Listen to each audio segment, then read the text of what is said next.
Il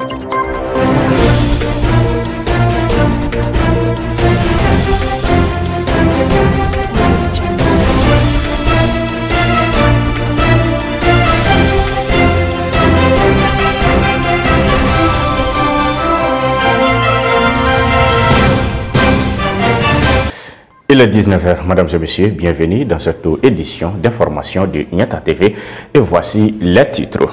Dans le cadre de la journée mondiale, nous avons réalisé un dossier sur des épouses veuves qui se battent pour prendre en charge leurs nombreux enfants en vendant des bouteilles et sachets d'eau récupérés. Le porte-parole du collectif des jeunes du pays d'Ogon nous relatera les faits de l'attaque terroriste qui a eu lieu dans le cercle de Bangasso ayant fait 132 morts selon le bilan officiel. Au moins 13 civils dont 4 enfants ont été tués lors des combats au nord Kivu.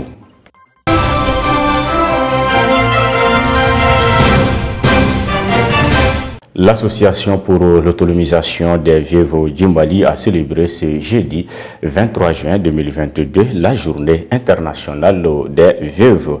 La cérémonie est placée sous le haut parrainage du ministre de la Promotion de la Femme, de l'Enfant et de la Famille. C'est une occasion pour les veuves du Mali de lancer des cris de cœur à l'endroit des autorités du Mali pour bénéficier d'un accompagnement des pouvoirs publics. Il a été lieu au Palais de la Culture de Bamako. Reportage signé Abdou Ouattara et Moussa Diallo. La première édition de la Journée internationale des veuves du Mali est célébrée par l'Association pour l'autonomisation des veuves de notre pays. L'objectif est de permettre à ces femmes de rappeler aux autorités publiques de l'existence des veuves en difficulté dans notre pays. Les femmes veuves sont fatiguées, nous sommes dans les difficultés et nous sommes marginalisés dans la société. Quand tu perds ton mari, tu seras confronté à toutes sortes de difficultés. Après le décès de ton époux, sa famille ne te considérera plus, même les biens de ton mari, on ne les retrouvera plus. Souvent, pour établir l'acte de décès, afin de remplir certaines formalités des enfants, cela devient de sérieux problèmes. Elles ont lancé des appels à l'endroit des pouvoirs publics, la création des activités génératrices par l'État au profit des veuves pour faciliter l'autonomisation de ces dernières. Nous demandons aux autorités d'aider nos enfants dans les domaines tels que l'éducation, l'alimentation, ça nous fera beaucoup plaisir. Nous avons des enfants qui abandonnent l'école à cause des difficultés de leurs parents. Nous demandons aussi à l'État de créer un centre d'apprentissage pour nous et de mettre en place des activités génératrices pour nous permettre d'être autonomes.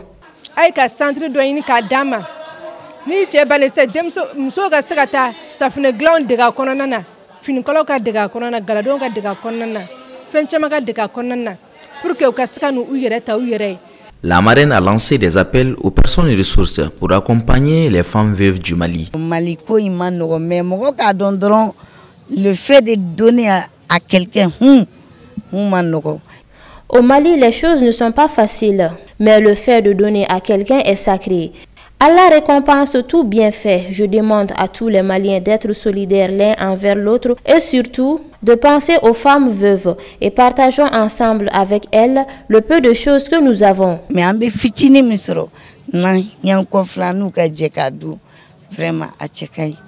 Les femmes veuves sont confrontées à d'énormes difficultés dans nos sociétés. L'accompagnement des plus hautes autorités de l'État en faveur de ces veuves leur permettront de mener une vie paisible dans la société.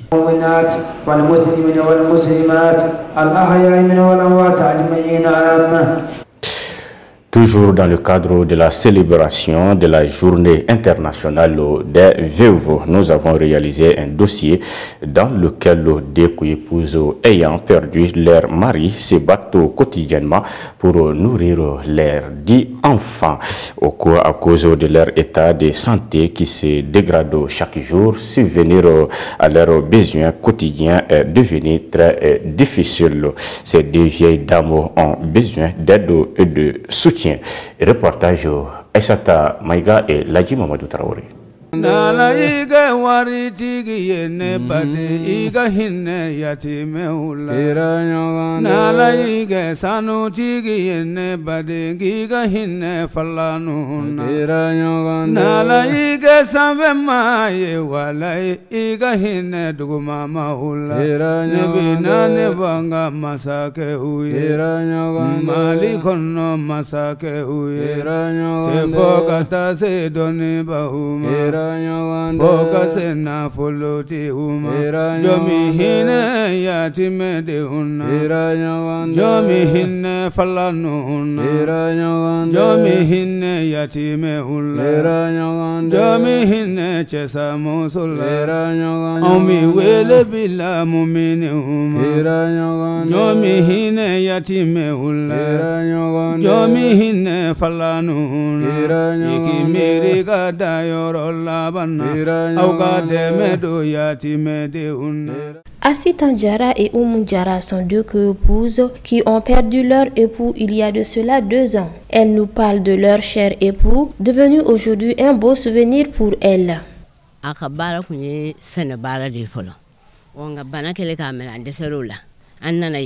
Notre mari était un agriculteur. Quand il est tombé malade, nous sommes venus à Bamako chez mon frère. En ce moment, il soignait les enfants avec les plantes jusqu'à son décès. Nous vivons avec 10 enfants. La maison que nous habitons est pour une dame qui a accepté de nous héberger à cause de la noblesse de notre époux.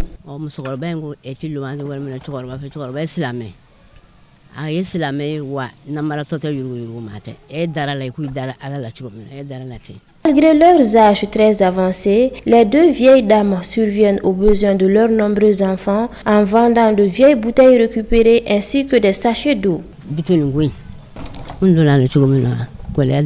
C'est par manque de ressources que ma coépouse et moi menons cette activité qui est la vente de vieilles bouteilles récupérées et de sachets d'eau. Souvent trouver à manger pour la famille devient une tâche très difficile. C'est les voisins qui nous donnent parfois de la nourriture.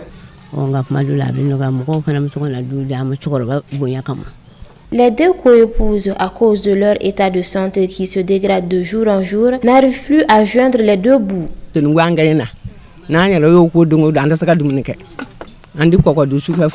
Avec l'âge, laver et vendre les bouteilles devient très épuisant. À chaque fois qu'on le fait, on tombe malade. Moi qui vous parle, je souffre de la tension artérielle. Après avoir vendu les bouteilles, une partie de l'argent est dépensée dans nos soins à l'hôpital. Je suis vraiment fatiguée de cette activité. Pour aider les femmes veuves, l'association JAR et Assistance se bat pour elles.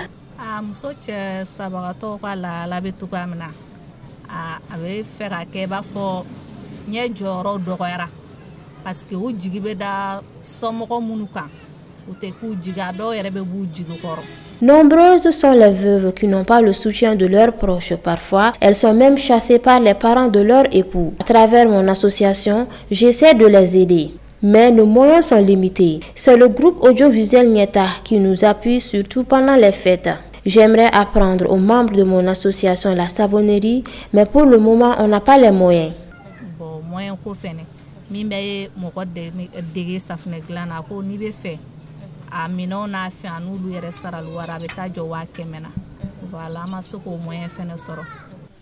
Depuis l'association Insigra,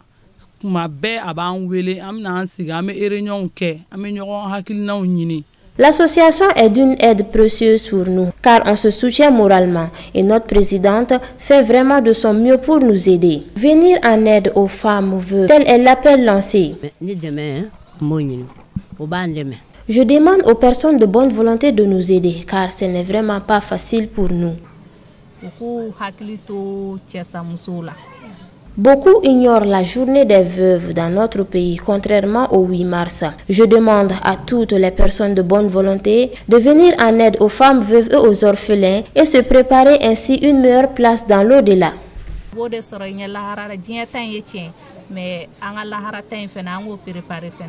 Celui qui travaille à aider la veuve et le pauvre est pareil à quelqu'un qui combat dans la voie de Dieu ou qui jeûne le jour et veille en prière la nuit.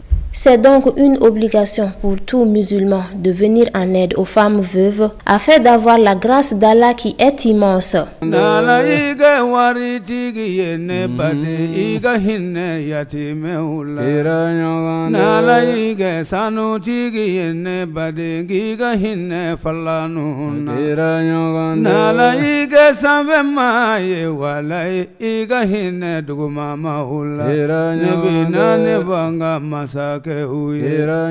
Malikono masake huye Tefokata se doni bahuma Foka se na foloti huma Jomi hine yatime de huna Jomi hine falanu huna Jomi hine yatime hula Jomi hine chesa musula Omi wele bila mumini huma Jomi hine yatime hula Jomi hine falanu huna Iki miri kada yoro labana Auka deme do yatime de huna. 132 civils ont été froidement tués lors de l'attaque terroriste qui a eu lieu dans la nuit du 18 au 19 juin 2022 dans le village de Djalasagou, Djeweli et Dessagou dans le cercle de Bankasso, région de Mopti au centre du Mali. Suite à cette attaque lâche et barbare, le porte-parole du collectif des jeunes du pays d'Ougan nous relate les faits. Il est au micro de Aïssata Touré. Les attaques meurtrières perpétrées par les combattants de la Katiba du Massina d'Amadou Koufa continuent à susciter des indignations et consternations à travers le pays. En effet, une attaque de ces combattants a fait 132 morts dans le cercle de Bankas. En réalité, le 18, dans les environs de 16 heures, les hommes armés ont surgi dans le village. Ils se sont repartis en 4 groupes et ils ont pris les villages de tous les côtés.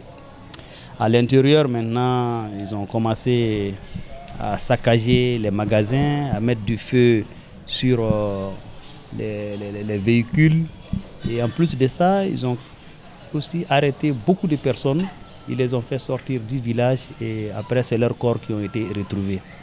Le même acte s'est passé à Djanweli, à quelques 3 km à côté de Djassogou, et à Dessogou aussi, à quelques kilomètres aussi de Djassogou. Malgré le bilan officiel donné par les autorités, beaucoup de personnes manquent toujours à l'appel selon M. Djonko, et c'est la terreur et la désolation chez les habitants de ces 3 villages. Je pense qu'au moment où le décompte officiel se faisait, c'est ce chiffre-là.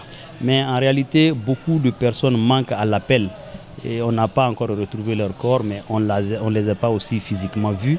On ne sait pas s'ils sont déjà morts quelque part ou pas. Et je pense qu'il faut attendre un tout petit peu pour voir si le chiffre va évoluer ou pas. En tout cas, il y a des gens qui manquent à l'appel jusqu'à présent. Les habitants de ces 3 villages sont vraiment apeurés. Ils ont peur, ils sont terrifiés. Beaucoup ont déjà fui les villages pour aller se réfugier dans d'autres espaces. Mais quelques-uns sont restés parce que juste après les événements, l'armée, c'est vrai qu'elle a pris du retard, mais elle est arrivée pour prendre place dans les villages pour que le reste des populations ne puisse pas sortir. L'armée malienne est-elle arrivée rapidement sur les lieux après l'alerte? C'est ça aussi, quelque part, là où ça blesse un peu. L'attaque a commencé dans les environs de 16 heures. Et bon, toutes les alertes ont été quand même données, mais l'armée n'est arrivée sur le lieu que le lendemain, dans les environs de midi. Les terroristes, ils ont fait 16h, 17h, 18h, jusqu'à 23h, ils étaient visibles dans le village, surtout de Djalasogou. Donc Djanweli et autres, là où ils ont fait un passage. Mais l'armée a mis, en tout cas, un retard avant d'arriver sur les lieux. Et je pense que c'est ce qui a fait que le drame a appelé, c'est-à-dire que cette ampleur. Si l'intervention était calculée, mesurée et puis rapide, on aurait pu éviter beaucoup de choses. Toujours selon M. Djonko, il n'y a pas de camp militaire dans les localités où l'attaque a eu lieu. Non, dans ces localités, il n'y a pas de camp militaire. Le seul camp militaire, c'est à Bankas. Avant, il y avait un détachement à Djalasogou, à Ségué, à Sokura, à Kounlogo et puis à Baï dans la zone. Mais depuis le temps que Boubou Sissé était Premier ministre, tous ces détachements avaient été retirés de la zone. Et c'était un seul détachement qui restait, le détachement de Sokoura. Mais malheureusement, lors d'une grande attaque des terroristes, ce détachement aussi a quitté. Donc la zone était restée comme ça. Le porte-parole du collectif des jeunes du pays d'Ogon a fait des propositions pour éviter des drames de ce genre. La solution, d'abord, c'est toujours aux côtés des dirigeants. Il faut toujours qu'ils trouvent la meilleure stratégie pour pouvoir réoccuper, non seulement sécuriser, libérer, mais réoccuper les espaces. Ne pas libérer et laisser comme ça à la merci de cette horde de tueurs. Dès que l'armée libère un espace, l'armée l'occupe ou en tout cas trouve un mécanisme pour pouvoir l'occuper. Ça c'est vraiment au niveau de l'armée. Maintenant au niveau du peuple malien, c'est que moi je vais dire, c'est que il faudrait que face à des choses comme ça, qu'on puisse se chercher, se retrouver et se liguer les mains et montrer à l'ennemi que nous sommes là, que nous n'allons pas nous laisser faire. Et ça demande qu'il y ait un sursaut national, pas seulement des verbes, hein, mais qu'il y ait aussi un sursaut, un contenu dans le sursaut. Que chacun, chaque mouvement, chaque association, chaque parti politique, toutes les sensibilités du pays puissent se chercher, se retrouver autour d'un idéal, c'est comment faire sauver le centre du Mali. Parce que tant que le centre du Mali ne sera pas stabilisé, ne sera pas sauvé, c'est tout le Mali qui sera toujours entraîné dans cette boue de tragédie. Et c'est dommage. Pour un rappel, les attaques terroristes sont très nombreuses au centre de notre pays, ce qui avait poussé les habitants du Badjangara en 2021 à observer une désobéissance civile en réclamant plus de sécurité aux plus hautes autorités. Qu'Allah bénisse le Mali et protège la population malienne contre la force du mal. Dans le cadre du plan Maliko et de l'opération Keletiki, l'état-major général des armées confirme que des frappes aériennes ont ciblé entre le 20 et 22 juin 2022 des plots logistiques et sanctuaires terroristes documentés de la Katiba Massina d'Amadou-Koufa dans les secteurs de Djéné, Ténépou, Séké et la forêt de dans le cercle de Bankasso. Suivant les commentaires. S'inscrivant dans le cadre des opérations de protection des populations et de leurs biens, ces actions sont consécutives à des efforts de recherche et de précision, des renseignements sur les auteurs des attaques terroristes contre les populations civiles dans le cercle de Bankasso le 18 juin 2022 et sous le leadership de la Katiba du Massina. Soumis depuis plusieurs mois à une forte pression des forces armées maliennes jusque dans leur zone sanctuaire où ils disposaient d'un certain confort et d'une grande influence par le passé, ces groupes terroristes ont adapté leur mode d'action et orienté désormais leurs attaques lâches contre les cibles molles et les civils désarmés, au mépris des lois de la République du Mali, en violation de tous les droits humains des populations et de toutes les règles relatives au droit international humanitaire. L'état-major général des armées continue la recherche de tous les responsables de ces crimes inhumains pour qu'ils répondent de leurs actes devant la justice. Il rassure que la traque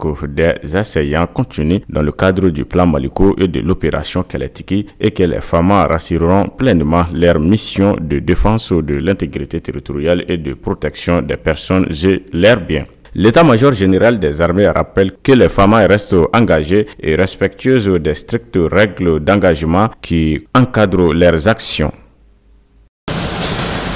Comme annoncé par Mali Météo mercredi 22 juin 2022, une forte pluie accompagnée de vent fort s'est abattue sur la ville de Bamako sans faire de dégâts matériels. La pluie a duré environ plus de 2 heures en cette période hivernale avec de fortes pluviométries. Il est nécessaire d'adopter des gestes historiques.